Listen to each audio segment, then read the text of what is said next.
Hello everyone, my name is Christian Eva. For those of you that don't know me, I work here at POLIS at the Centre for Social Research and Methods at the Australian National University. I help to co-convene our centre's seminar series, of which you are at one of our seminars today. I'll introduce our presenters in a moment for you, but before I get started, as is protocol, I'd like to acknowledge country. So today, those of us who are here at the ANU, we're on Ngunnawal and Ngambri country, and I'd like to acknowledge the traditional owners past and present, and acknowledge their elders as well. Acknowledging that lots of you are joining us online from across the continent, I'd also like to extend that acknowledgement to the traditional owners of the land from which you join us from. So today we have a presentation from both internal and external presenters here at the ANU.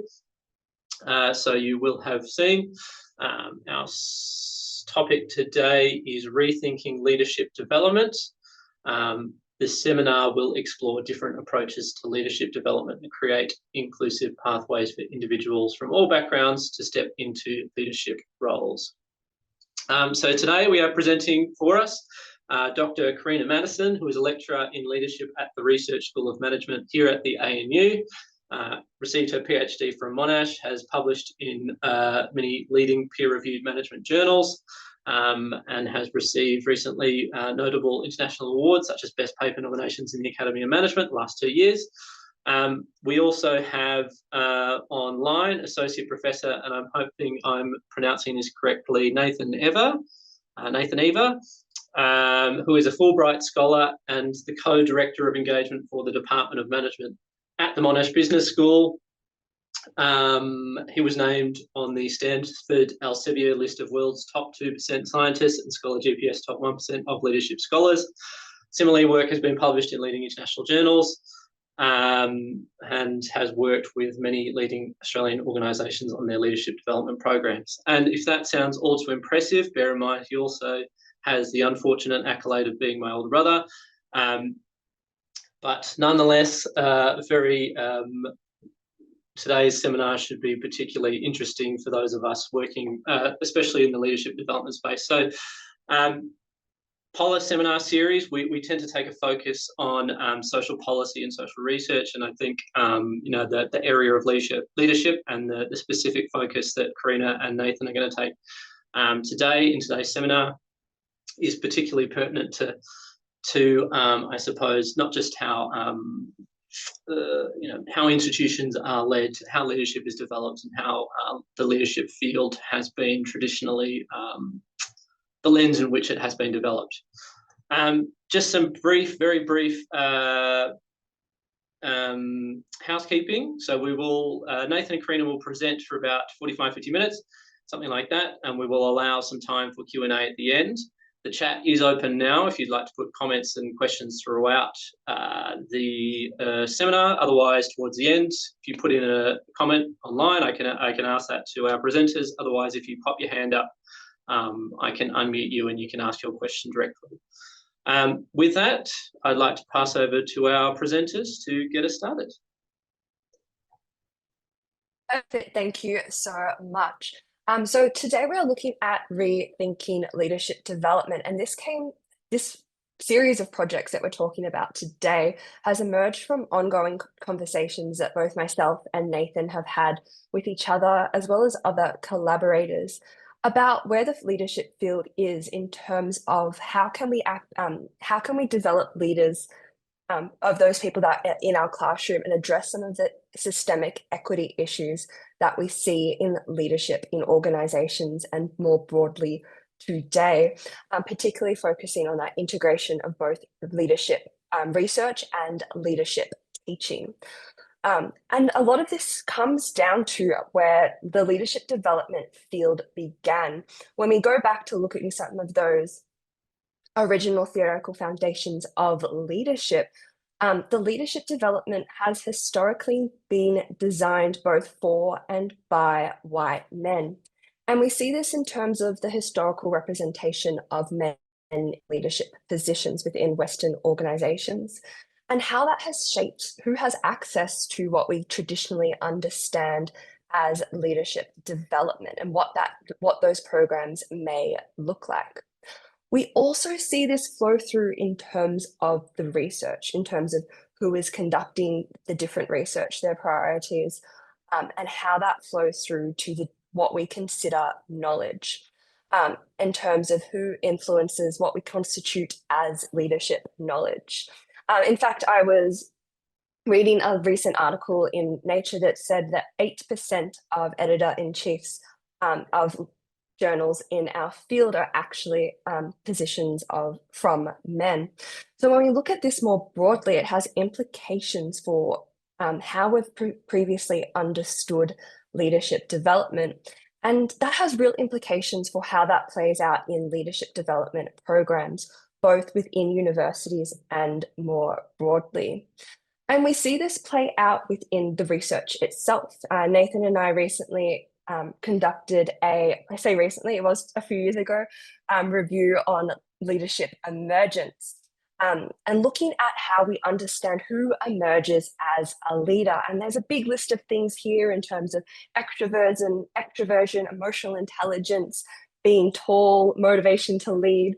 But when we sort of dug a little bit deeper in terms of where this research has come from, almost all this research was conducted in the United States, and more specifically, looking at college students in Midwestern universities in the United States. So when we're looking at ideas of where this knowledge is coming from and how that is prioritized, the leadership emergence field, when we talk about research on who emerges as a leader, is mostly coming from studies done on Midwestern college students. And Nathan and I recently had the opportunity to spend some time in the Midwest, and it is a very small microcosm of the world, even of the United States, and is not inherently representative of how leadership might occur here in Canberra or in Australia more broadly or elsewhere as well.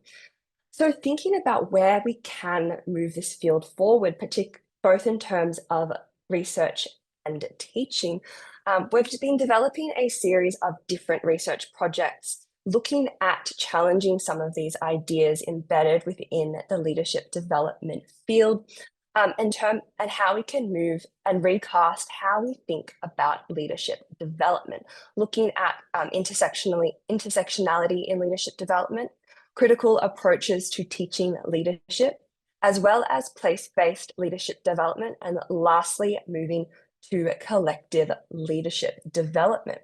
So with that, I will throw to my colleague, Nathan, who will start us off looking at intersectionality and leadership development.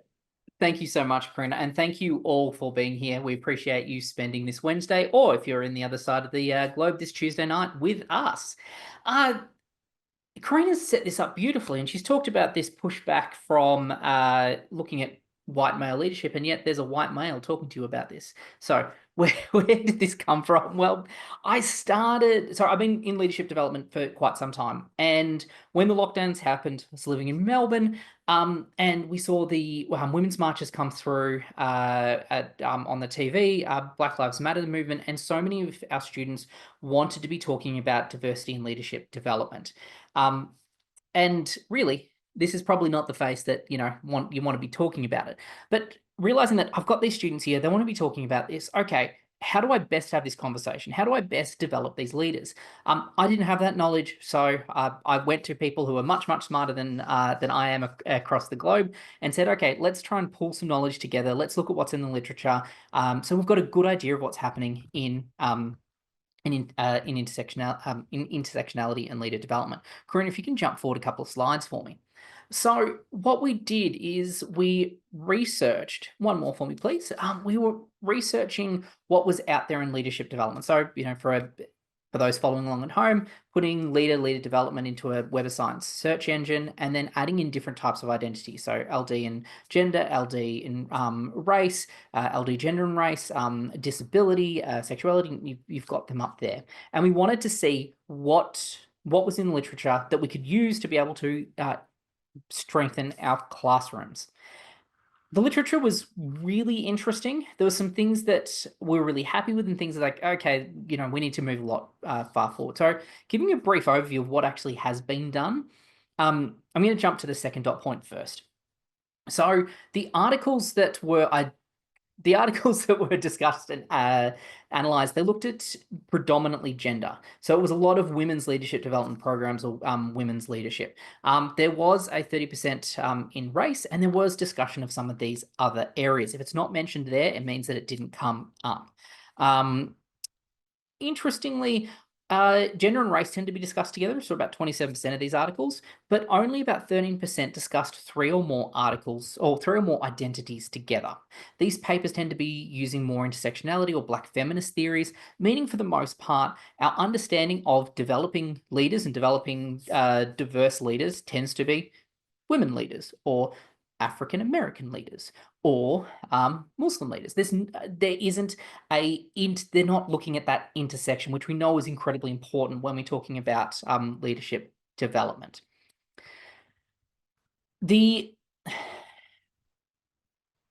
One of the things that I was really interested in was that so many of these articles started with the idea of, okay, we need to get into this because too many articles are talking about how to fix the women. So no, we need to go and, you know, fix the system.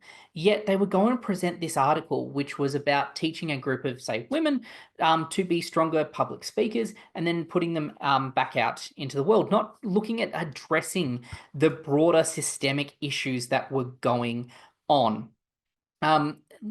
Very few talked about hegemonic masculinity. Very few talked about racism that was going on within workplaces.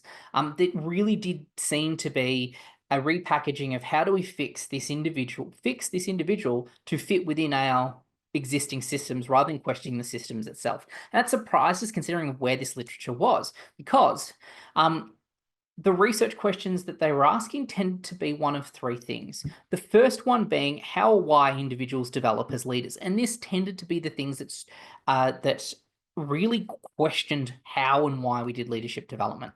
These tended to be a lot more qualitative studies drawing social lenses and using intersectionality and feminist theories a lot more. These articles tended to be published in journals such as Gender, Work and Organization, Education, Management, Administration, Leadership, some really gender and education journals. That's important. I'm going to come back to that. The second group was this looking at the efficacies of leadership development programs. Even though that this was looking at leadership development, only a small percentage, so what I said, 30% looked at leadership development programs itself. And what happened in these is that they tended to take existing Western versions of leadership and then add in something different. So one of the ones I clear in my mind was introducing some First Nations knowledges and identities. Saying, oh, look, we're doing something slightly different. These tended to be mixed methods, so surveys and interviews with participants, and they were in these interdisciplinary journals of leadership, diversity, and education, like Gender in Management, Journal of Management Education, Journal of Leadership Education. The third group was these gender differences in leadership outcomes, so emergence, potential, ability to be leaders. They were hypothesis-driven, they were quantitative, positivist experiments, they used gender social role theories. This was all in psychology, it was all in management, and tended to be Leadership Quarterly and Journal of Applied Psychology. The reason that I'm naming these is because they are 3 separate conversations that are not speaking to each other. When we did our bibliometric maps, you really saw these individual clusters where you had groups trying to push the field forward, but not speaking to each other, which really, considering how small this field is, one, it's not good enough. We need to be doing a lot better at integrating multiple voices, but also it means that we're not pushing the field forward anywhere near enough. And the thing that probably struck me the most was that we're looking at leader development, and yet only 30% of these articles actually spoke about a specific leader development program. The others tended to be like an intervention, for example. Of this, 71% were focused on skill development, so a specific skill that they were trying to instill in these participants, like public speaking. What I found interesting here, that while we would go and teach someone public speaking, we then wouldn't give them an opportunity to continue to develop that skill, whether that was outside the program, or, you know, multiple role plays within the program to be able to strengthen that. It was, here's the skill, we've taught it to you for half an hour, you can do this, right? Go. So yeah, some issues. Self-awareness, which we know is an incredibly important precursor to leader development and leader identity, was only spoken about in less than a quarter of the programs. And things like mentoring. We know how incredibly important mentoring is, but less than half the programs incorporated this. So when we looked at this, we thought there's a lot to do to fix leadership development. And we thought, okay, well, if we're going to start fixing leadership development, where do we need to start? And so on the next slide, we talk about things that we can do at the individual level. So at that, at what we can do in, say, our programs and our teaching, what we can do at an organizational level, and what we can do at a societal level. I'll just touch on a couple of these because they're going to be relevant as we go through. But being able to name and acknowledge identities, that as long as participants are willing to share those and have those conversations about how they're influencing leadership. Looking at how we can counter storytell our versions of leadership. So thinking about the materials that we use in leadership development and create those spaces, not just to teach authentic leadership, but then critique it and deconstruct what that actually means and what societal assumptions have about, say, authentic or transformational leadership or creativity in leadership. Trying to use a lot of multimodal and alternate forms of expression. So a lot of storytelling, a lot of different narratives, critical reflection, different dialogues. One of the things that I've learned as I've gone across the globe doing leadership development is that we know that different people learn differently, and people engage in the process of reflection and self-development in lots of different ways. Having an Myers-Briggs test or a Big Five test is not going to be the thing that's going to help develop all leaders. And then meaningful skill development. I just spoke about this before. If you're going to do role plays, make them work. Simulations, give them space to engage with that, reflect on that, and work through that. One of the places I've seen this done really, really well, and it was Master Builders here in Australia, and they put participants into scenarios with actors, and they film that, and then they get to watch that back. They get to reflect back on it, and the actors get to give them feedback as well about how they felt in that moment around emotions and the like.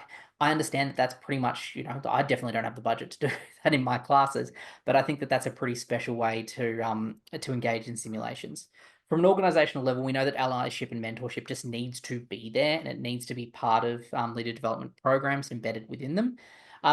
And interestingly enough, when we've been speaking to organizations who are really excited about their recent LGBTIQA plus leader development program, or their recent Asian Australian leader development program, when we start to talk about, well, what are the other policies and procedures you have in place to be able to support growth and development, that they aren't at the same level. So thinking about, if we're going to be doing this, it's not just about one particular program, but how we creating policies and procedures around to be able to support this next generation of leaders. And then we do need to have this general education within leader development programs, drawing on intersectionality, queer, CRT theories, where we can explicitly name different types of power, and how identities such as gender, sexuality, race, ethnicity, religion, caste, class, disability influence how we think and how we engage in leadership. Because if we don't start to do that, we're creating yet another generation of leaders who are being taught to lead exactly like me, and no one wants that. That isn't a good use of anyone's time. So we've started to play with different articles that start to do this, and that's what we're going to be talking about in more depth. Now I'm going to throw to Karryna in a second, who's going to talk about how we reimagined servant leadership to look at that more critically. I talked about multimodal. One of the people we have on the call at the moment is Toby Newstead, who's this is her work here around how we can use pictorials to be able to do self-awareness. And finally, talking around collective leadership development, to be thinking about how we move away from an individual view of leadership, which is a very say a very Western, very US, Australian, UK centric version of leadership, to a more collective version of leadership and the support processes we need there. So Karryna, can you have a chat about how we reimagine servant leadership development? Fantastic. Thank you so much, Nathan. So This project came out of thinking about how we were redeveloping the undergraduate course for leadership at Monash over the last few years, particularly in terms of there are so many different ways that we can approach leadership development, so many different activities, but how can we adapt some of those existing activities so they're positioning the students to develop understanding of who they are in the context that they come from and the different identities that they have, rather than a leader who exists without the context and without any specific sense of who they are.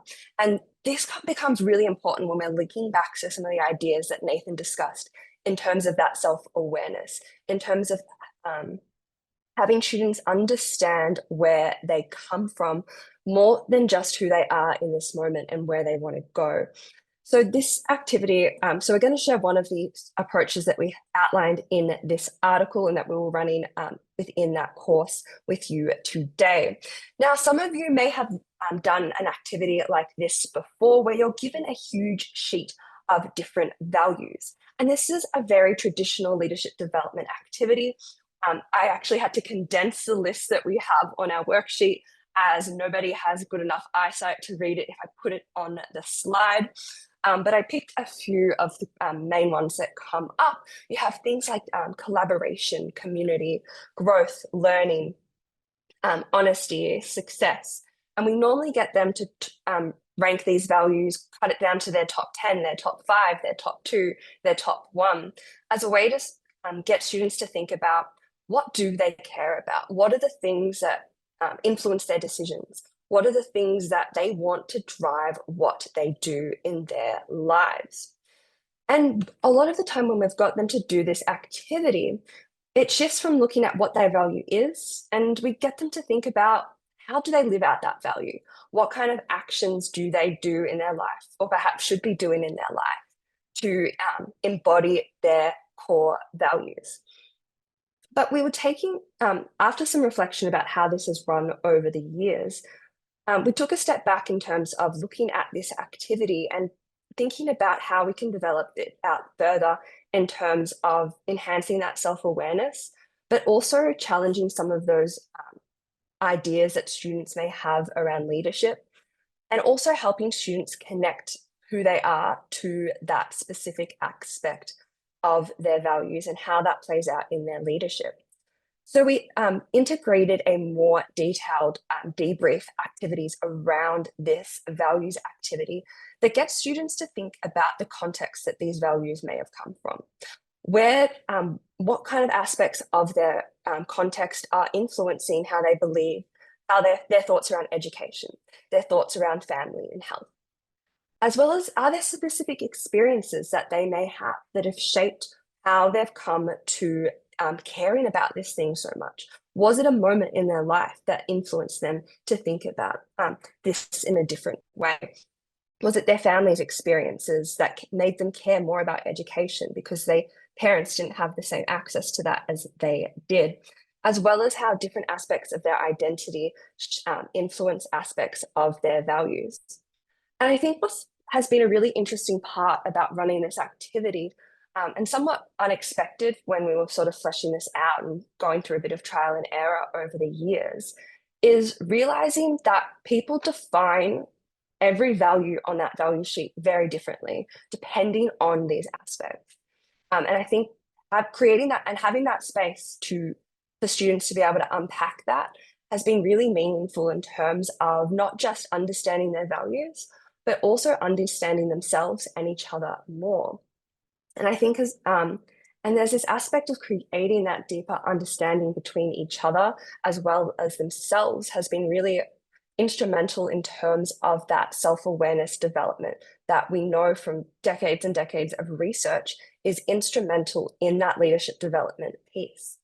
As well as that connection, seeing some of those conversations that happen between people, that greater understanding of knowing why that person next to you cares about what they care about and how that may shape the decisions that they make and the choices they make, and how they show up both in the classroom or perhaps outside the classroom, has been a really powerful piece for me in terms of an educator and seeing that show up in our classrooms. but also seen it show up in different ways in some of our assessments. I'll just show a few of these quickly here in terms of how values and different parts of themselves have shown up in the assessments that we received from some of the students, particularly the tree one here, where if I could zoom in, you'd see all of the values are transcribed in the roots, which I thought was a really beautiful way for this student to demonstrate the way in which her values are integrated in different parts of her leader identity. And with that, I will throw it to Nathan to talk about place-based leadership development. Thanks, Karryna. And I like that Karryna was using values there, because I want to use values as we go on, because it's a nice way of looking at it. One of the things that when we do look at values, they tend to be so when we talk about them being individual. We don't question where they come from. So I like that activity where you start to think around, what are the context and the like.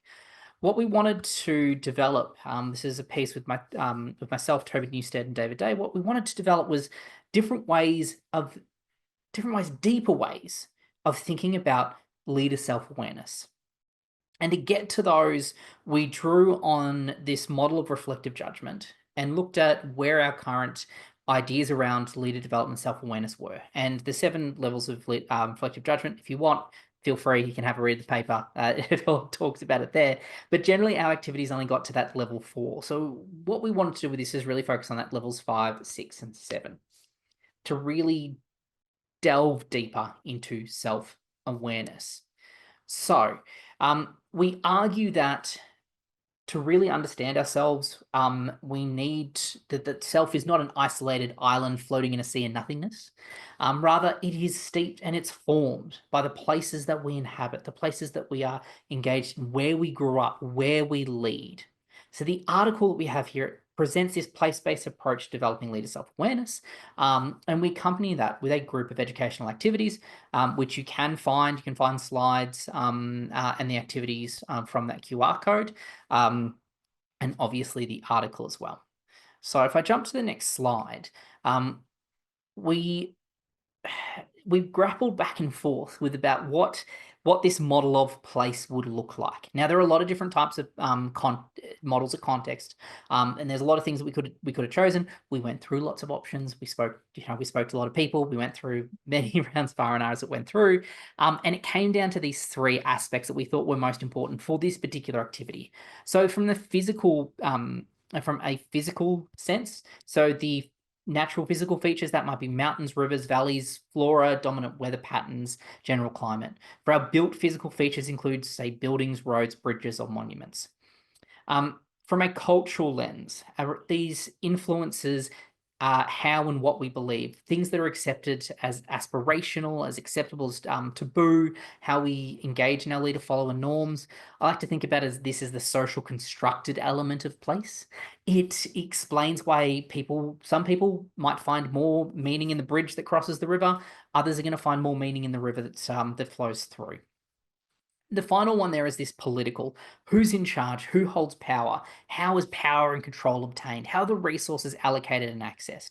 Things like doors, borders, hierarchies, political structures, economic systems, allocations, resource management policies, change of command, rules and regulations, all of those aspects making up political.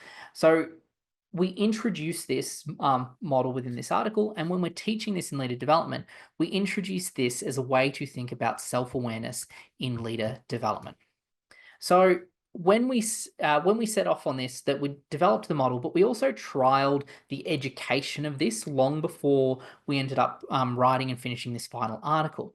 So we have run this activity in Australia, Aotearoa, Canada, the US, Asia. We've run it with various different groups, both in the identities of the participants, their backgrounds, their working backgrounds, their ages and the like. And we found that that we're able to get a deeper level of self-awareness and a deeper level of engagement with this particular activity. And a lot of the time it's because we're using multimodal ways of doing this. Now, what they are meant to do, they are meant to draw pictures. As you can see here, these are a couple from the last time I was teaching earlier this year. These groups didn't follow instructions very well. Didn't do well with the picture drawing.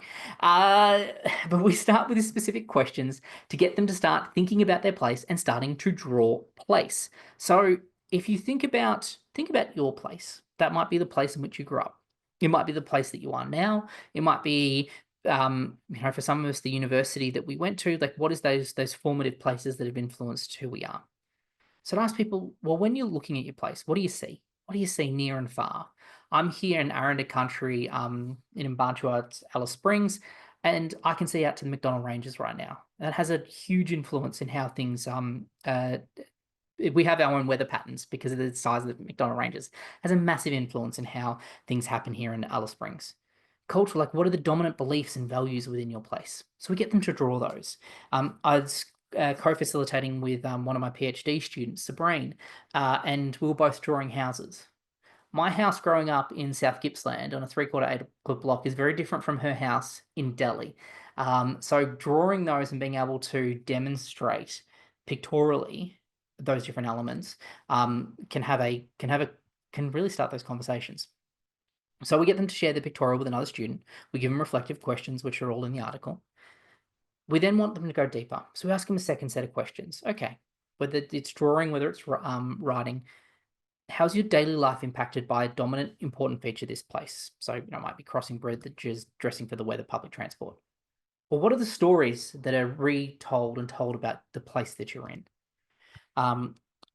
Those legacy parts, and get them to start to draw or fill that out.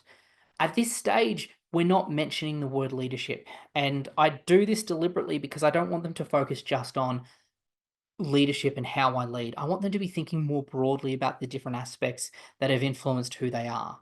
Because if we can get them into a gigantic map with a lot of different information, we can then get them to start to make those connections. So we get the whole class to do a gallery walk. That's the post-it notes that you can see there, making comments, gestures, offering gratitude for their insights. And then we ask those questions. How did these affect how you lead, how you like to be led? They've got that information there, and then they're able to start to draw and build those connections. By spending the time doing things that don't feel like leadership, gives participants the opportunity to think about how all the things that have gone on in their lives that do affect how they come to leadership, because leadership is socially constructed, because it is an element of our leader-follower relations. It's an element of who we are as a person and how we see the world. One of the things I have really liked about this is it's an activity that resonates with a lot of people who do traditional leadership development programs who don't see themselves in leader development. So I really appreciate what Toby has been able to put together with this. So the last article that I want to talk about is a piece that I was working on with Julie Wolfram Cox, Herman C. and Kevin Lowe. The QR code there is to the article, some teaching slides, some workshop material as well. So a lot of the time, people can get around leader development. They can get around individual leader development, that I'm coming to this leadership development course. This is me. I'm going to develop me. So to go and start to have a conversation around, okay, we're not just going to talk about developing you, but we're going to talk about teams of leaders, can be very, very jarring for some people. I'll take some people out and say, people who've grown up in a Western society who only know one Trumpian version of leadership. So to move to collective leadership development, it is a massive shift away from what we see on TV, what we herald, what we like. I think about even how we do football captains, and we're still unsure about that co-captaincy model. We don't like that. We like that individual. So collective leadership is multiple individuals assuming and divesting themselves of leadership roles over time, both in formal and informal relationships. What I've found interesting is when I've taught this, especially in the Masters of Indigenous Business Leadership, is that I get pulled up because I'd go and teach this in about session 7. We've done all the individual stuff first. And I remember Will pulling me up very quickly saying, why have we waited to session 7? This is First Nations leadership. None of this individual stuff. Why weren't we doing this from the beginning? And partly it's because we have very little academic material talks about how we effectively develop collectives of leaders. We like to be evidence-driven in what we do. And we like to be scientifically evidence-driven in what we do, and we don't have the evidence for this. And this is why we tried to build this particular evidence base. And so in this article, we talk about 5 different approaches to developing collectives of leaders. We talk about them as either normative or critical. So these normative approaches that look to improve very specific behaviors. So how do we get people to do things better? Critical approaches where we're not happy with how things are going, so we want to disrupt everything and rebuild. Consultant versus context centric. So consultant centric, we can just take this out of the box and do it. We don't need to adapt it. To more context centric, which means we really need to adapt the activity or what we're doing to that particular group. So I want to talk through all 5 of those very, very briefly. We've got examples more detailed throughout any of the teaching materials. But from a person-centric roles, what we're really looking to do here is to make everyone bigger, stronger, faster, better at the specific thing that they do. So it might, things like communication. And we might do that through really out-of-the-box interventions, so simulations, role play, Harvard business cases, that sort of thing. From a social network perspective, these tend to be more normative and critical, as it depends on what's going on with that particular group. And these interventions tend to be more context driven. So we might do something like an in-group, out-group activity. Who's in your in-group, who's in your out-group? What are the ties between you and other members of that collective or outside of that collective? If there are weak ties, if people aren't as, don't know people as well, how do we strengthen those? And that's where it can get a little bit more critical, where we start to think about, are these the right ties to have? Do we need to build in either people missing from this collective? From a social relational standpoint, this really looks to improve the communication between the collective rather than redefine any of these relationships. These tend to be more out of the box. The one that people might be familiar with is a World Cafe approach, where we're looking at trying to solve a problem in different ways through roundtables. Social material is probably my favorite to work with organizations, because it's so far removed from what we think about as leader development, because it is a configuration of the social and the material and the discursive relations. How do we set up our offices? How are the routines? What are we wearing? I went to wear a shirt today because, I'm presenting, I need to wear a shirt. It's Alice Springs, it's, 40 degrees. Why am I in a shirt? I should be in something that's a lot more relaxed than this. But that is, that is the way in which we do things as academics, because these are the practices. So really questioning those and questioning what we do in everyday management work to be able to help collective leadership function. Walls, corner offices, those things don't generally help collective leadership. And finally, institutional approaches. So if I go back to the values activity that Karryna was talking about before, what if we've all got different values? If we're coming together as a collective, how do we manage those? How do we deal with the tensions there? And that these communication negotiation techniques allow us to be able to do that. And so when I put this particular article together, I found it quite difficult, because I was dealing with a lot of concepts that I didn't quite understand that well. So what I did is, put teaching materials, and then I said, hey, Karryna, you're teaching for me. Have some fun with this. Karryna, what did you find when you were teaching this? So it might have been that we were in week 7 and everyone was exhausted, because Monash always has their mid-semester break in week 9. But it was also because a lot of students struggled to really get collective leadership, because their entire lives they've been fed this model of an individual captain, an individual president or prime minister. And it really challenged how students thought about leadership, not just as a concept, but themselves as a leader. So we had a lot of sort of pushback in different ways, in terms of students being like, I don't see this type of leadership in the real world, that it was too hard to wrap their heads around, or that they didn't sign up to be one of many.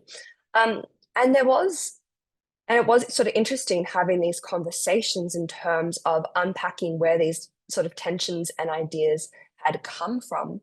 but also in terms of creating space for students to be able to think about leadership and their own leadership differently, and give examples of where leadership has worked in different ways using those more collective approaches in terms of in different communities and in different organizations, and what that has and can look like.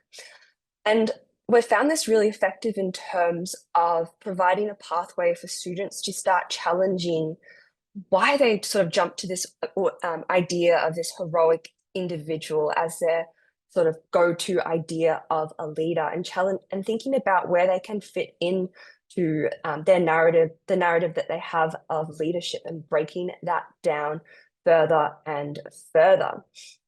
Further and further as they sort of move throughout their leadership development journey. Did you have anything else that you wanted to touch on in terms of collective leadership development? Beautiful. So then there's this question of we've outlined a few different approaches to how we've looked at leadership development, but where can it go from here? Now, I know from having a look at the participants list that there are a few leadership-specific educators on this call, but in terms of what we could do right now today, as soon as we jump off this call, is thinking about how we can reimagine or reevaluate the teaching materials that we do have, and incorporate in different perspectives to sort of challenge those existing narratives. And that was something that Nathan and I have been really intentional about over the last few years in terms of going through that process of redeveloping our leadership, the leadership course at Monash, was what stories are represented, what faces are represented, and what are the implications of that? Do our examples reflect the students in our class? As well as a more research-focused perspective in terms of how can we create more knowledge around that. And we have a few examples here today, but both the examples we've shown today and other projects that we haven't discussed, we have gotten a lot of pushback through that peer review process in terms of getting people on board with our ideas. And I can see Nathan laughing in the little square, but and part of that comes down to when we're thinking about our next steps as researchers of employing rigorous research methodologies to validate some of these ideas. So when we are confronted with that pushback, we're able to speak back to them in this language of what is true science and what is real science, to be able to contribute to some of those conversations and to be able to have some of these ideas heard, as well as fostering inclusion in leadership research, which Nathan was going to touch on quickly. There are, and I don't think I'm saying anything controversial here, there are significant barriers in being able to get things published. Karryna was talking about the ways in which we have to, the systems that we work in. We need to be thinking as journal editors, as reviewers, as scholars about how we're creating more welcoming spaces and accessible spaces for underrepresented groups. I was really pleased to hear Steph Johnson just got some new editorial policies at the Journal of Leadership and Organizational Studies that's looking to fast track PhD student work through the journal, still at the same level of rigor, but being able to get work through from these new voices quicker to get it out to publication, obviously to help them on the job market. But also it helps us as academics to be able to hear about these new ideas rather than having to wait 4 or 5 years to hear them. So making sure that we are creating these really welcoming spaces. And the other one there around developing partnerships with diverse communities. There are so many barriers to getting into a PhD to go and do research. It's ridiculous. So it means that a lot of the great work that's being done in leadership development isn't being done in a university. And we need to do much, much, much better at speaking to the people who are on the ground doing that work, collaborating with them, developing partnerships, being able to report on the great work that they're doing. And yes, at times be critical that possibly that they're not doing enough, or that the work that they're doing maybe isn't moving the needle. But where it is, making sure that we're celebrating it, that we're making sure that it becomes part of our curriculum, and hopefully bringing a new generation of scholar practitioners to the fore, because with leadership, I think that we're very lucky that we're in a field that has so many people who straddle that practitioner-scholar divide. Fantastic, thank you, Nathan. And lastly, looking at what organizations can do at that policy, in terms of that policy level. And one of the things I found really interesting since starting here at ANU in February is that emphasis with the graduate attributes on integrating Indigenous knowledges as well, in terms of drawing on different perspectives and drawing on interdisciplinary perspectives when we're thinking about leadership development. We often have encountered in different discussions, workshops, and partnerships we've had with organizations in terms of what is meant by an inclusive leadership development program, and thinking that it can be neutral. And I think ultimately it is pushing back on this idea of, if we're not focusing on inclusive leadership development programs, who are those leadership development programs for, and who is excluded by not thinking about some of these things as we create, develop, and implement some of leadership development programs. We do have people who would like the references, so I'll send them the slides out later as well. But we also would just like to thank you all for coming here today. We do have some time for questions, comments, or ideas as well. So we'll be here to discuss them with you. But thank you all for coming today. And we hope that you've had some ideas about how to think about leadership development differently. Fantastic. Thank you, Karryna and Nathan, for that presentation. As Karryna noted, we do have times for questions and comments. Please put them in the Q&A or the comment section. Otherwise, raise your hand.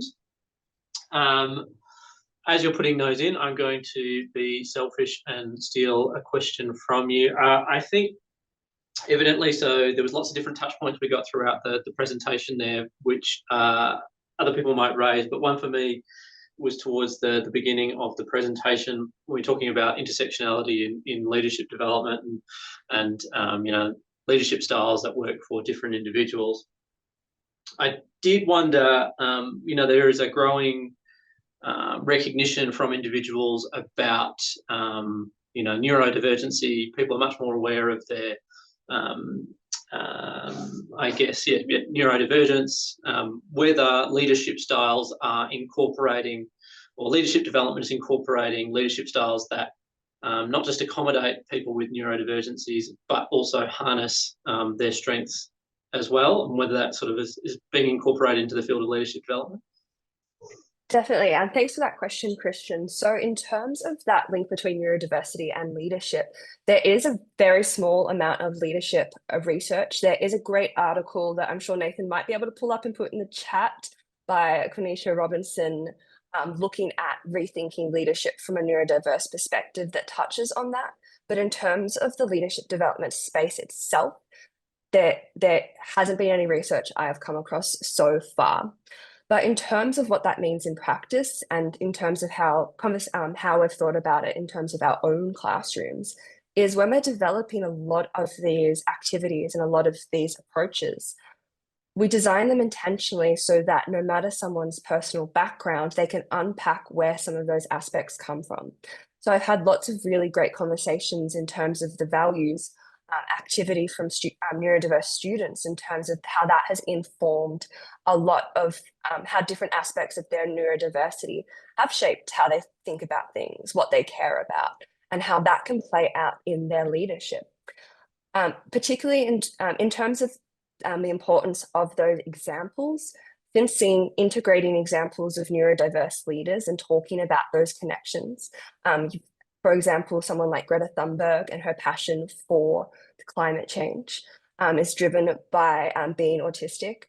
You see that flow through in a lot of some of the students' essays in terms of finding more pride in how their different identities, whether it's neurodiversity or something else, can make them a stronger leader, can have limitations like anything in life, but can inform their leadership in a positive way. So I think giving students an ability to access activities in a way that integrates their identities, as well as those examples, is where we're sort of thinking about it.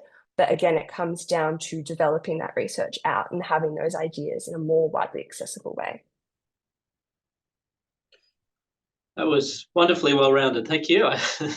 So I've got a question online from Professor Andrew Podger. So can you talk about the need for different leadership styles in different contexts? Leaders will have their own particular approaches and must recognise that, but also recognise a situation might need to apply a style that is not easy for them, e.g. when collective leadership is required, or when in a crisis where more intervention is needed.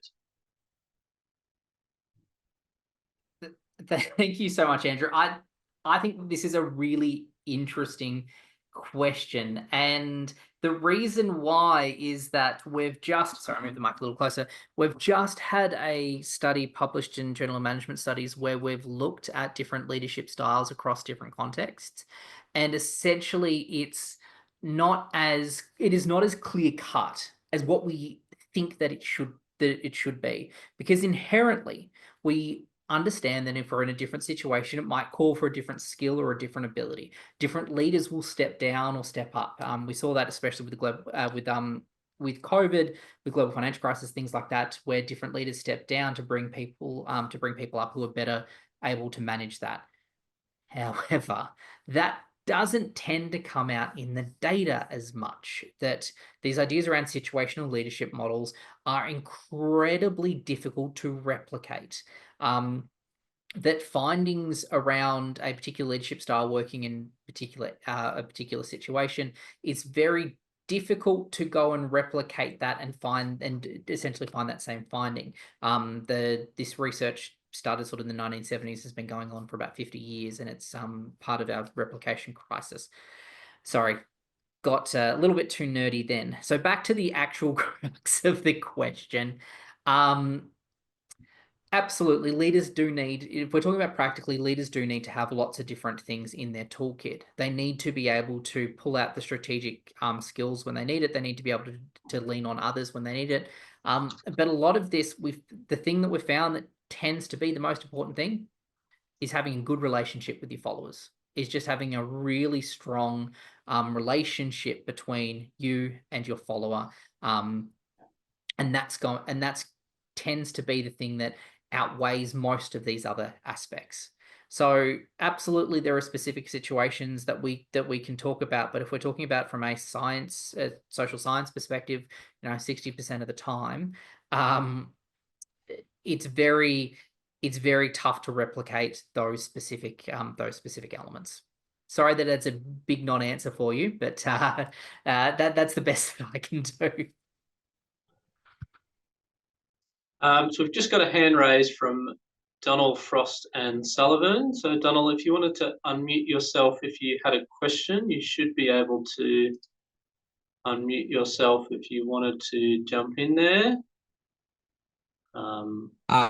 Hello. So yeah, so I'm from Indonesia, and so I once studied in Aussie, and I was also a lecturer here in Indonesia and also a consultant. So I would like to ask you about because I have several times teaching about leadership, and all the textbooks here are from like a Western oriented, like an individual one. So how hard it is for academics to to post their the indigenous ways of leadership research and so on that can transform the leadership textbooks into a more contextual and also culturally sensitive subject. Okay, I think that's my question. Thank you.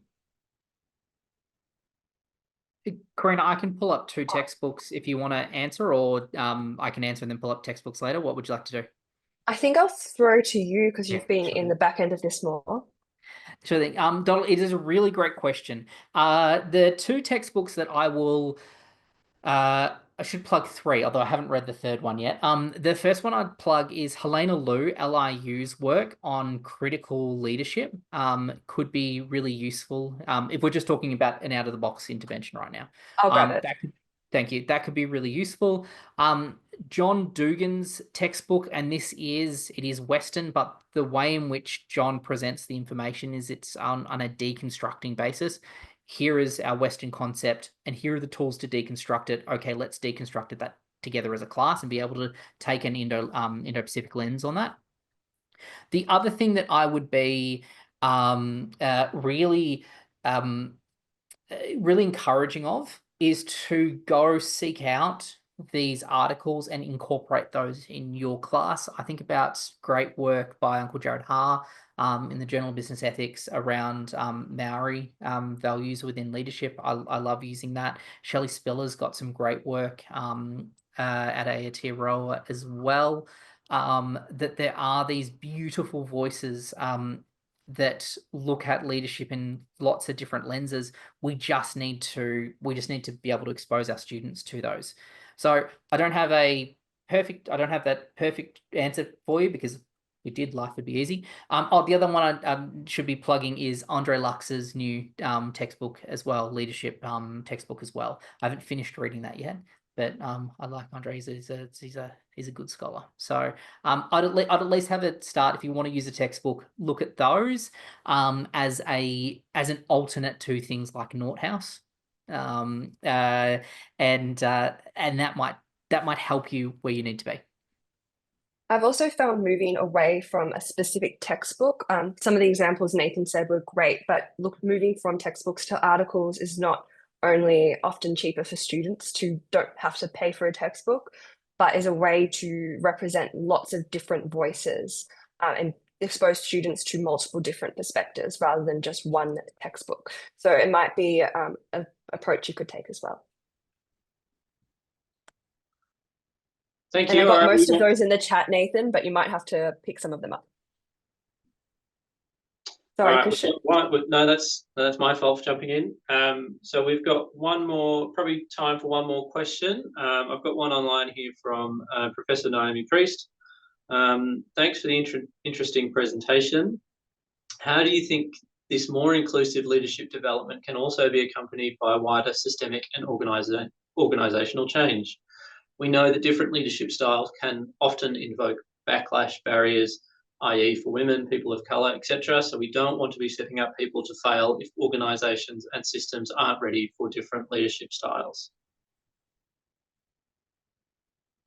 So really great question, Naomi. Thank you for sharing. I think something that Nathan and I have grappled with is systems are hard to change, particularly when we're thinking about our own students. Are we developing them to think of leadership differently and then throwing them into a Big Four consulting firm or a specific organization that only has one way of thinking about leadership?